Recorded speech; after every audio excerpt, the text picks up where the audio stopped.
What is going on, my beautiful people? I hope you guys are having a dang amazing day today. In this video, what we're going to be talking about is being able to play fully before the Lord. Whatever you are doing, we have the opportunity to play it to the fullest, to try to go out there, to give our fullest for the Lord. And it's such a powerful way to come about whatever you might be doing right now, because it means that you can go out there, make mistakes, have fun, actually make yourself look stupid because you're playing before the Lord. It's a beautiful thing. And it's also just something where you're seeking God's approval and not man's approval. Whenever we're going out there and we're trying to do something great, and you're going out and you're trying to do your best, but you're making mistakes, you're doing stupid stuff, people are going to get mad, people are going to get upset, people are going to tell you that you suck, people are going to tell you that you look stupid.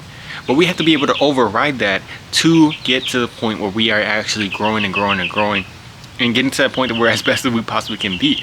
So there's a story in the Bible that I just recently found out about, and it is so good for this because it's the story of David. And there's a time where they actually had found the Ark of the Covenant, and they were bringing it back to its rightful place. And David was so happy about the fact that they were bringing back the Ark of the Covenant that he starts dancing with his full might. He starts dancing full on, and he's just happy and excited. Sorry, my beautiful cat is biting me right here. He's happy and excited, and he's just dancing while they're bringing it back. And while he's doing this dancing and stuff, full out, just the joyful dancing, love, and it's just like going out there, he's playing.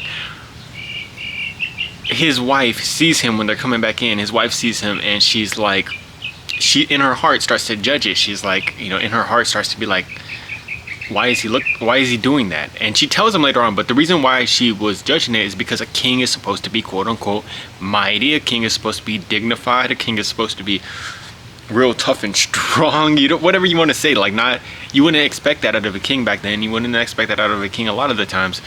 And so she starts to judge him in her heart, you know what I'm saying?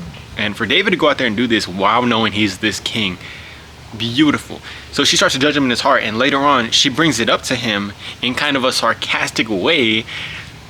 She says to him, she's like, oh, how dignified that our king looked out there today. Basically saying like how it's not exactly what you would have expected. And she's kind of like passing off that judgment of, oh, you look so strong and proper today, whatever. And David, of course, he's going to catch this. He catches this, and he says to her, for it was before the Lord. It was for the Lord, before the Lord. Like, it was on display for the Lord, not for people. And he says to her, therefore I will play before the Lord. What a beautiful thing. I will play before the Lord. I love that sentence. I love that verse, because it's basically saying that he's going to play before the Lord with all of his heart, instead of focusing on that human approval. And he says, and also I will be even more vile and undignified. I don't know exactly the way to put it, but vile and undignified. Yeah, therefore I will be more vile and undignified. What he was basically saying is not that he's going to be like vile in the bad way, but vile in terms of he's going to look, quote unquote, to humans more stupid. He's going to look more and more like he's not going to hold up that dignified type of thing that people are holding, that humans hold over us. He's going to do it before the Lord and play and rejoice and be of good cheer and do that stuff for the Lord. And it's going to look more and more against what maybe humans like, or maybe at the time people would have thought would have made him, quote unquote, seen in a good light as a king, or even before his wife. And to say that this is his wife, who, as a relationship, it's like you're very close, but to say like, this is who I am, this is where I'm going, this is before the Lord. What a beautiful place to place it and continue to be able to say, I'm going to continue to do this. So what basically David was saying is that he's seeking God's approval, not humans' approval. And we all have that moment in our life where we're going to face that. Are you doing it to please God or man? There's another scripture that talks about that.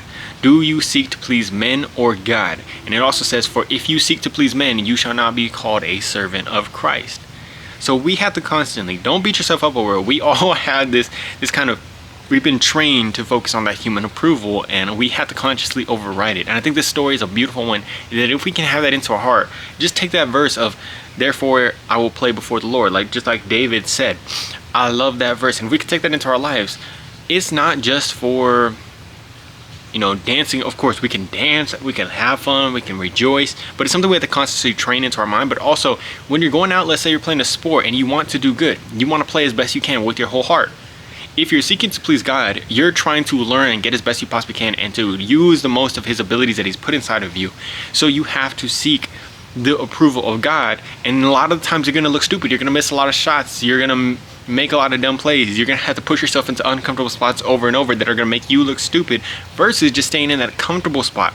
That is playing before the Lord to your whole heart. You're gonna look even more stupid, more vile, and also just playing from a place of joy.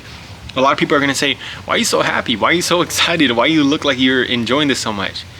But if you have the joy and you're seeking to please God, that's actually what gets you to the place that you want to perform at best, the results. If you read the book Inner Excellence, he talks about this concept all the time. And it's just realizing the joy of the Lord is your strength. And I love that, man. I love that so damn much. So today, I'll give you another example too. For myself, there was a time when I had watched this Selena documentary with my mom, and I freaking love the Selena songs, and I was like listening to them after I was listening to Baila Esta Cumbia. And then I came out here, and I was out here and I was working out, and I heard the song and I was just feeling it so much, and it made me want to dance. But I didn't want to dance in front of, because I didn't know who was going to be seeing me. I didn't know who was going to be looking. And that came into my mind. But at that time, the thing that helped me get out of that was, do I seek to please man or God? I didn't have this story at the time, but I did have that. And that is the thing, when I consciously started saying it and realizing it, I started dancing in front of it. I started dancing. I know it's a small thing, but for me, it was like a big moment of shift, realizing that we're seeking to please God. So every single one of us can turn that consciously. The next time that you're feeling like, I don't want to do this because what are people going to think about me? Turn and remember that you're going to play before the Lord just like David did. Can we do that today? Because if we can, we not only are able to free ourselves, but we're able to have the most fun. We're able to unlock this free energy that just goes out there and plays and have fun and learns, make mistakes, and just continues to grow as much as we can. For myself also, I play Call of Duty. I love playing Call of Duty. When I tap into this energy of just being able to play, have fun, not focusing on the outcome, realizing that that energy is what God likes. He likes, just like Solomon said, there's no better for a man to do than to rejoice and do good in your life. If you're rejoicing, you're doing good, that's when the best stuff is going to follow. And when I play Call of Duty like that, I'm just freaking playing to the fearless, making the stupidest making mistakes, learning from those mistakes. Teammates are flaming you, the other team is flaming you, everybody's going crazy, but then you're just getting better. You're having as much fun as you can, and I'm pretty much almost at the top 1% right now. So this whole concept is going to go for anything that you may be playing in your life. I hope that you're able to take it into there. Remember, David is freaking dope. I love David so much, man.